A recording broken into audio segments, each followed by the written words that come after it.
എൻ്റെ പേര് sister Lucy.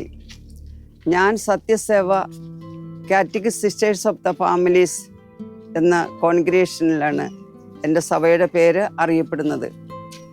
ഞങ്ങളുടെ സഭ സ്ഥാപകയെ മദർ റെജീന വെറോനിസ്ക പോളണ്ട് ദേശത്തു നിന്ന് വന്ന് ഇന്ത്യയിൽ പ്രകാശപാളയം എന്ന സ്ഥലത്താണ് ഞങ്ങളുടെ സഭ സ്ഥാപിച്ചത്.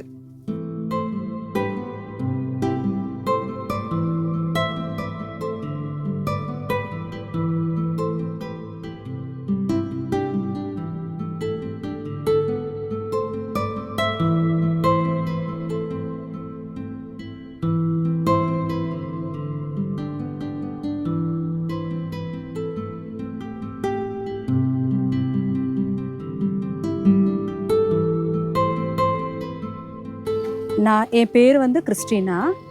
இது மைசூர்லேருந்து 1/2 மணி நேரம். இது குறிமண்டி ஸ்டாப் பண்ணிட்டு, இது குறிமண்டியிலே ஸ்லம் ஏரியா. எப்போவுமே நாமளும் சிஸ்டரும் எப்போவுமே இங்கே விசிட் பண்ணுறோம். இவங்களது எல்லா கஷ்டம் சுகம் எல்லாம் கேட்டுக்குன்னு என்ன உதவி வேணும் அது எல்லாமே நம்ம இவங்களுக்கு சகாயம் பண்ணுறோம்.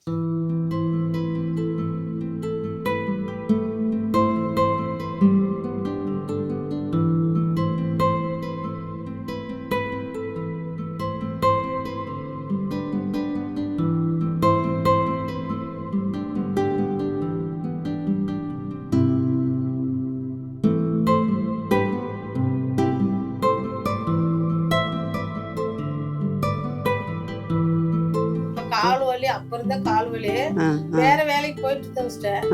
இப்ப ஜாஸ்தி பையன் தப்பிச்சு பண்ணி யாரு பையனா 27 வருஷம் மகன்.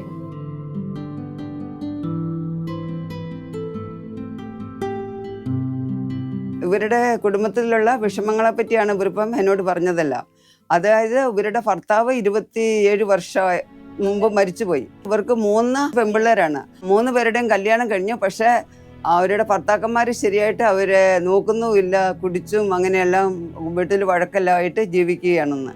അപ്പം ഇവിടെയുള്ള ഈ വീടുകളെല്ലാം ഇതുപോലത്തെ വീടുകളാണ്. ഇങ്ങനെ ഇവർക്ക് കണ്ടോ, ഇത് കണ്ടോ, ഇവിടെ ഇപ്പോൾ ഒരു മുറിയാണുള്ളത്. ആ ഒരു മുറിക്കകത്താണ് ഇവർ കുക്ക് ചെയ്യുന്നതും പിന്നെ കിടക്കുന്നതും എല്ലാം ഒരേ ഒരു മുറിയിലാണ് കിടക്കുന്നത്.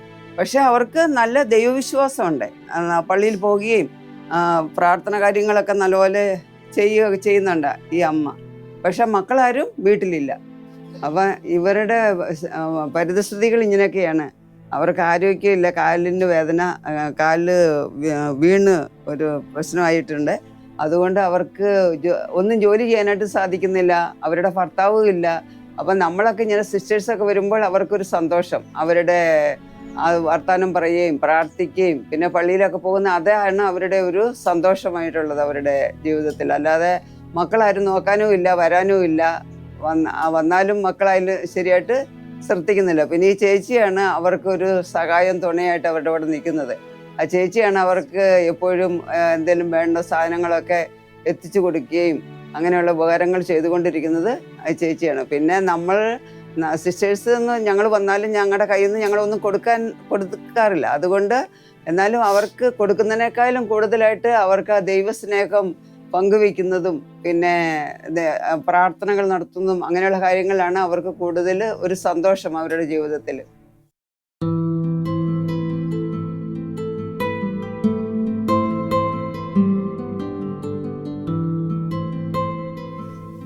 ಓ ಪ್ರೀತಿಮಯ ಯೇಸುವೆ, ಈ ಮಗಳಲ್ಲಿರುವ ದುಃಖ, ನೋವು, ಕಾಯಲುಗಳು ಎಲ್ಲವನ್ನು ತಿಳಿದಿರುವುದು ನೀವೇ.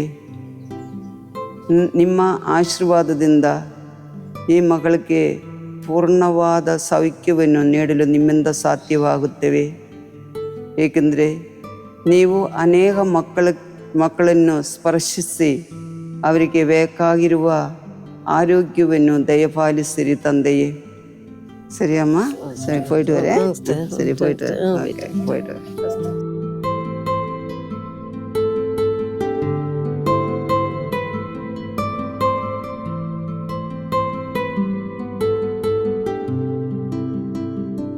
ಇಷ್ಟೇ ಜಾಗ ಇರುವುದೇ? ಗೋಡೆ ಇಲ್ಲ, ಏನು ಚೆನ್ನಾಗಿಲ್ಲ ಅಲ್ವಾ? ಎಷ್ಟು ವರ್ಷ ಆಗಿದೆ ಮದುವೆ ಆಗಿಬಿಟ್ಟು? 12 ವರ್ಷ. 12 ವರ್ಷ. 12 ವರ್ಷ ಅಂತ ಇಲ್ಲೇ ಇರುವುದಾ? ഇപ്പം നമ്മൾ 2 വീട്ടിൽ പോയി. ഇവിടെയുള്ള വീടുകളുടെ പരിസ്ഥിതികളെല്ലാം ഇതുപോലെ തന്നെയൊക്കെയാണ്. ഇവിടെ പിന്നെ നമ്മൾ അങ്ങനെ ഇത് ക്രിസ്ത്യൻസാണ്, ഇത് മുസ്ലിംസാണ്, ഇത് ഹിന്ദുസാണ്, അങ്ങനെയൊന്നും നമുക്ക് ഒരു ജാതി മതഭേദമൊന്നും ഞങ്ങൾ നോക്കാറില്ല. ഇപ്പം നമ്മൾ വരുമ്പോൾ നമ്മളോട് ആർക്ക് ഇഷ്ടമുണ്ടോ ഇപ്പോൾ ഇത് കണ്ടില്ലേ, ഇപ്പോൾ ഇവർ ക്രിസ്ത്യൻസ് അല്ല, ഇവർ ഹിന്ദുസാണ്. പക്ഷേ എങ്കിലും അവർ വീട്ടിൽ വരാനും അവരോടൊത്ത് സംസാരിക്കാനും ഒക്കെ അവരാവശ്യപ്പെടും. അങ്ങനെയുള്ള കുടുംബങ്ങളിൽ നമ്മൾ പോകും. അവരിപ്പം പ്രാർത്ഥനയൊക്കെ ആവശ്യപ്പെടുകയാണെങ്കിൽ അങ്ങനെയുള്ള വീടുകളിൽ ഞങ്ങൾ പോയി പ്രാർത്ഥിക്കുകയും അവർ ഇപ്പം നമുക്ക് വല്ലതും കുടിക്കാനോ തിന്നാനോ തന്നാൽ അവരോട് അതും നമ്മൾ ಸന്തೋಷത്തോടെ ಶೇರ್ ചെയ്തിട്ട് നമ്മൾ പോകാറുള്ളത്. ನಾವು ಹೋಗಿ ಬರ್ತೀವಿ. ನಾವು ಈ ಥರ ಈ ಸ್ಲಮ್ಗೆ ಬಂದೆ, ಅವಾಗ ಮಗನ ನೋಡುವಾಗ ಅವನ ಜೊತೆಲಿ ಬಂದುಬಿಟ್ಟೆ. ಸರಿ, ಓಕೆ, ಚೆನ್ನಾಗಿ ಓದಿ. ಓಕೆ, ಸರಿ, ಹೋಗಿ ಬರ್ತೀವಿ.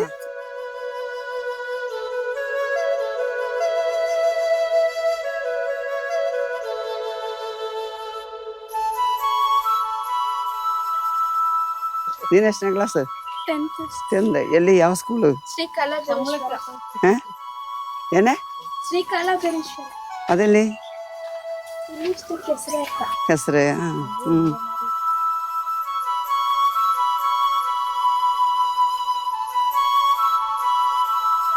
നമ്മളിങ്ങനെ വീടുകളിലൊക്കെ വരുമ്പോഴത്തേക്കും അവർക്കൊക്കെ ഒരു സന്തോഷമാണ്.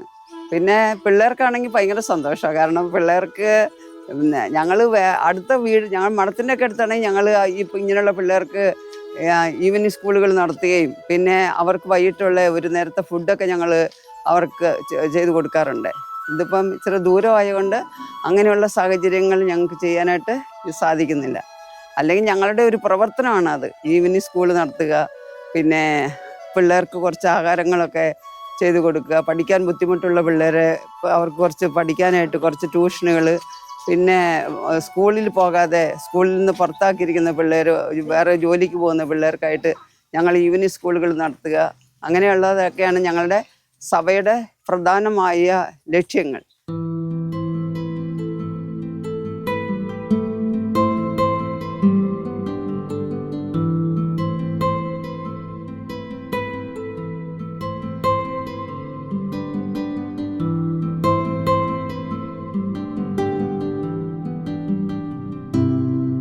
ഇത് കണ്ട, ഇതാണെങ്കിൽ ഓല മടഞ്ഞുണ്ടാക്കിയിരിക്കുന്നത്. ആ ഓല മടഞ്ഞുണ്ടാക്കിയിരിക്കുന്നതായാലും കൂടെ അതൊന്നും ശരിയായിട്ട് മെഞ്ഞ് ഉണ്ടാക്കിയിട്ടില്ല. അതിൻ്റെ മേലെ കുറച്ച് ഇങ്ങനത്തെ ഈ ഫ്ലെക്സുകൾ കൊണ്ടുവന്നിട്ടും പിന്നെ ഈ പഴയ ആസ്പെറ്റോ ഷീറ്റുകൾ അവിടെ ഇവിടെയും പൊട്ടിക്കിടക്കുന്ന ഷീറ്റുകൾ കൊണ്ടുവന്നും പിന്നെ ഈ ഫ്ലെക്സുകൾ കൊണ്ടുവന്നും അങ്ങനെയൊക്കെ വെച്ചാണ് ഇവിടെയുള്ള ഈ സ്ലമ്മിലെ മനുഷ്യരുടെ വീടുകളൊക്കെ അവർ മറച്ചിരിക്കുന്നത്. അപ്പോൾ ഇങ്ങനെയുള്ളതായ വളരെയേറെ ബുദ്ധിമുട്ടുകൾ സഹിച്ചുകൊണ്ടാണ് ഈ മനുഷ്യരൊക്കെ ജീവിക്കുന്നത്.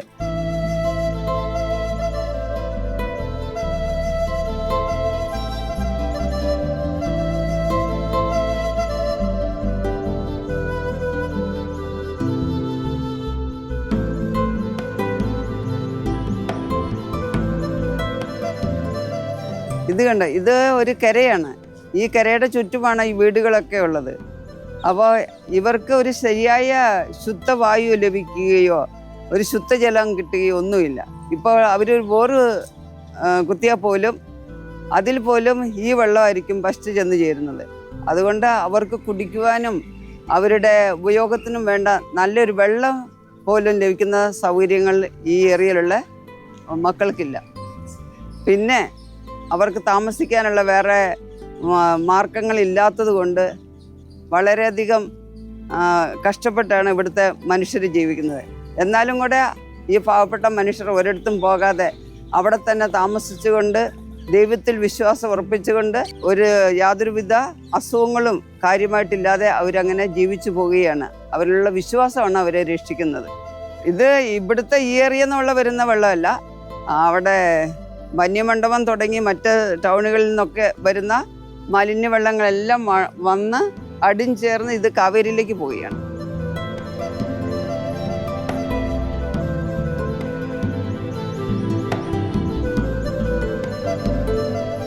ഈ വീടിപ്പം ഇന്നലെ തീ കയറിയതാണ്, നെരുപ്പ് കത്തിയത്. അത് തീ കയറി. അതിന് കാരണം ഈ വീടിന് ഒന്നാമത് പൊക്കമില്ല, പിന്നെ ആരേലും അടുപ്പിൽ തീ വെച്ചിട്ട് അവരെവിടെയെങ്കിലും പോയിട്ടുണ്ടെങ്കിൽ അവൻ കൊച്ചു പിള്ളേരും എല്ലാവരും ഉള്ള വീടാണ്. പക്ഷെ ആൾക്കാർ അവിടുന്ന് വിട്ടു പോയി കഴിയുമ്പോഴത്തേക്കും എവിടെയെങ്കിലും ഒരു ഇച്ചിരി തീ പിടിച്ചാൽ മതി വീട് ഫുള്ള് കത്തി ചാമ്പലാകാൻ. അപ്പോൾ അത് നോക്കാനായിട്ടും ആരും ഈ വീടുകളിൽ കാണിയല്ല.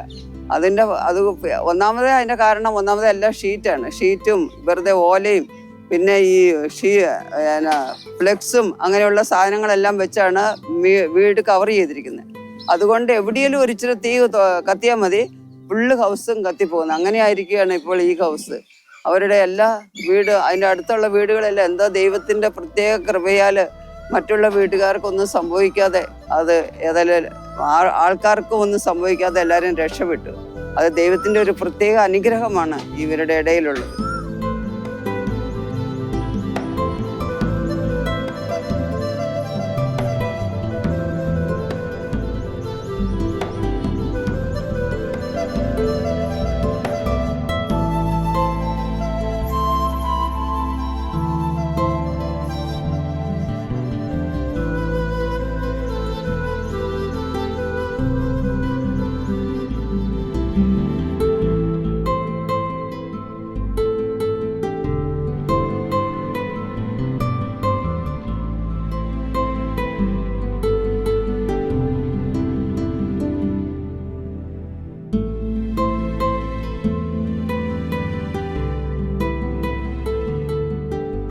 நம்ம சிஸ்டர்ஸ் எல்லாம் வந்து நம்மளுக்கு என்ன ஃபுட்டு சப்ளை பண்ணுறாங்கோ அந்த ஃபுட்டெல்லாம் கொண்டாந்திங்க எல்லாருக்கும் கொடுக்குறோம். ரெண்டாவது வந்து எல்லா புக்ஸு கொடுக்குறது, ரேஷன் கொடுக்குறது மாதம் எல்லா பசங்களுக்கு துணி மணி ரேஷனு புக்ஸு சாப்பாடு எல்லாமே கொடுக்குறோம். நம்ம இங்கே சிஸ்டர்ஸ் வந்து ஹெல்ப் பண்ணுவாங்க. அதுக்கு நான் வந்து சிஸ்டருக்காக எல்லாமே ஹெல்ப் பண்ணுறேன்.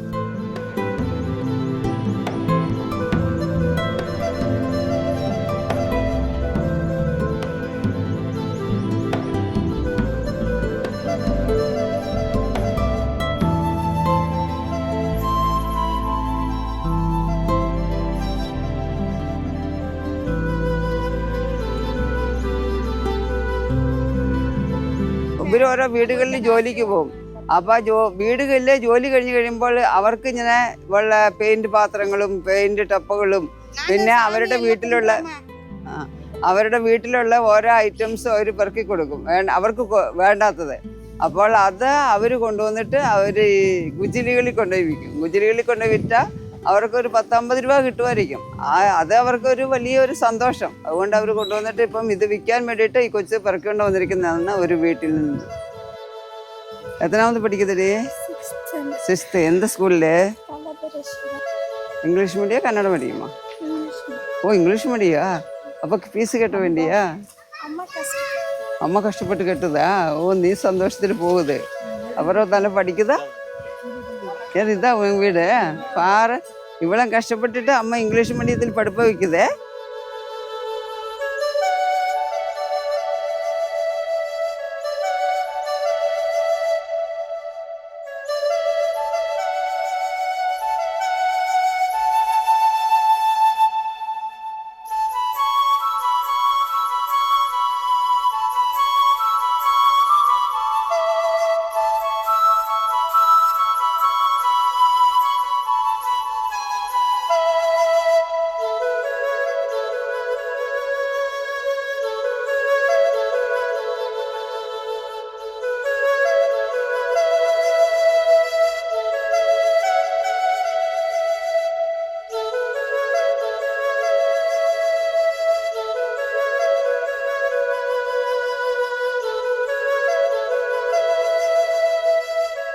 ആദ്യകാലങ്ങളിലൊന്നും പിള്ളേർക്ക് വിദ്യാഭ്യാസമില്ല, പിള്ളേരെ സ്കൂളിൽ വിടുകയില്ല.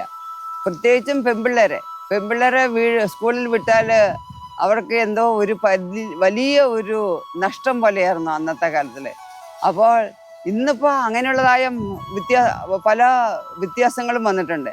ഇപ്പോൾ ഞങ്ങൾ അവരുടെ ഇടയിൽ വന്ന് പ്രവർത്തിച്ച് അവരോട് പറഞ്ഞ് അവർക്ക് വൈകിട്ട് ഈവനിങ് സ്കൂളുകളും പിന്നെ സ്കൂളിൽ പോകാതെ പഠിക്കാൻ ബുദ്ധിമുട്ടുള്ള പിള്ളേർക്ക് ഈവനിങ് സ്കൂളുകളും ഈ പള്ളിയിലുള്ള അമ്മമാരെയും അവരോട് കൂടി പ്രവർത്തിക്കാൻ ഇഷ്ടമുള്ള അമ്മമാരെ എല്ലാം കൂട്ടിക്കൊണ്ട് വന്ന് ഞങ്ങൾ ഈവനിങ് സ്കൂളെല്ലാം നടത്തി. അങ്ങനെ ഈ പിള്ളേർക്ക് ഇപ്പം കുറച്ച് വിദ്യാഭ്യാസം വന്നിട്ടുണ്ട്. ആ വിദ്യാഭ്യാസം വന്നതോടുകൂടി അവർക്ക് വിദ്യാഭ്യാസത്തിൻ്റെ വില എന്താണെന്ന് മനസ്സിലായി. അതുകൊണ്ട് ഇപ്പം എന്താണെന്ന് വെച്ചാൽ എല്ലാ ആൾക്കാരും ഇവിടെയുള്ള മനുഷ്യരൊക്കെ പിള്ളേരെ പഠിപ്പിക്കാൻ ഇപ്പം കണ്ട ഈ കൊച്ചായാലും ഈ കൊച്ചിപ്പോൾ ഇംഗ്ലീഷ് മീഡിയത്തിൽ പഠിക്കുന്നത്. ആ കൊച്ചിൻ്റെ അമ്മ കൂലിവരയ്ക്കാണ് പോകുന്നത്. വീട് ഇങ്ങനത്തെ ഒരു വീടാണ്. എന്നാലും കൂടെ കൊച്ചിനെ പഠിപ്പിക്കാനായിട്ട് ഇപ്പോൾ അവർ സന്നദ്ധതയോടുകൂടി പറഞ്ഞു വിടുകയാണ്. അപ്പോൾ അങ്ങനെ വളരെ നന്നായിട്ട് ഇപ്പോൾ ജീവിതം മുന്നോട്ട് വളരെ നന്നായിട്ട് വരാനായിട്ട് അവർ പ്രയത്നിക്കുന്നുണ്ട്. അതുപോലെ തന്നെ അവരിലുള്ളതായ ദൈവഭയവും ദൈവവിശ്വാസവും അതുകൊണ്ടൊക്കെ അവർ ഒരു വിധം നന്നായിട്ട് ജീവിച്ചു പോകുന്നു. പിന്നെ അങ്ങനെയൊക്കെ നമ്മൾ ചെയ്യുമ്പോൾ അവരുടെ അടുക്കൽ വരുമ്പോൾ അവർക്കൊരു സന്തോഷമാണ്. ആ സന്തോഷം കൊണ്ട് അവർ നമ്മളെ അവരുടെ വീടുകളിൽ വിളിക്കുകയും ചിലപ്പോഴൊക്കെ നമുക്ക് വല്ല സ്വീറ്റും പിന്നെ കാപ്പി അങ്ങനെയുള്ള സാധനങ്ങളൊക്കെ തരാറുണ്ട്.